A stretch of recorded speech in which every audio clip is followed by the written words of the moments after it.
We've all been there. You're in a game, it's fun, everyone's having a blast, and then suddenly it's not.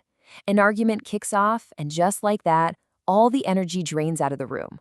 Well, today, we're going to break down how really powerful communication can flip that frustration right back into teamwork and actually make your team even stronger.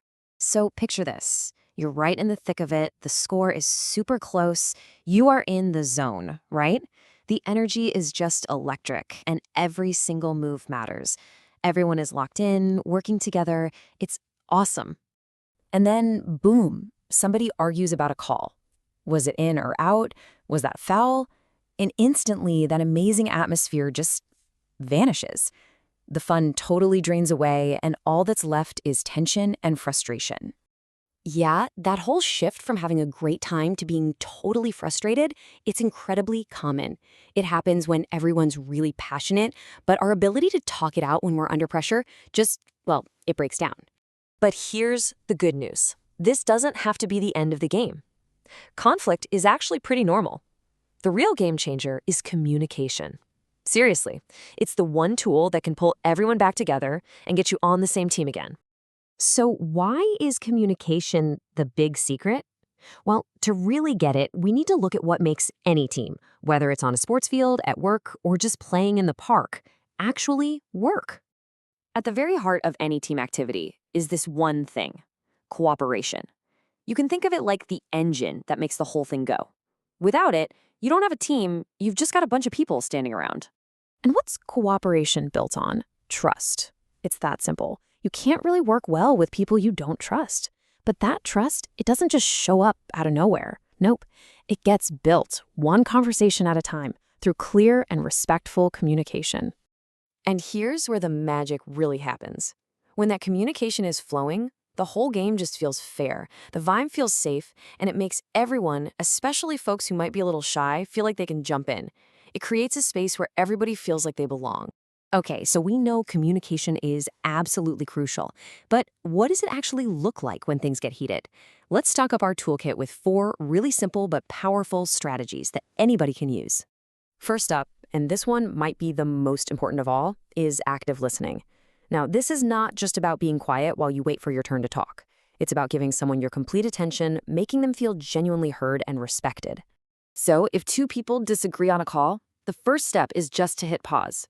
Let each person calmly explain their side of the story. No interrupting, just listening. It's that simple. Sometimes 2 people are just stuck. They're not going to find a solution on their own. And that is the perfect time to bring in a mediator, a neutral person whose only job is to help find a little common ground. This could be another teammate who wasn't part of the argument, a coach, maybe a teacher. Just having that calm, neutral person there can help bring the temperature down and guide the chat in a way that's actually productive. All right, next up in the toolkit, negotiation. This is really the art of finding a win-win. It's not about proving who's right and who's wrong. It's about getting creative to find a solution that makes everybody feel good. A perfect example of this? A quick replay.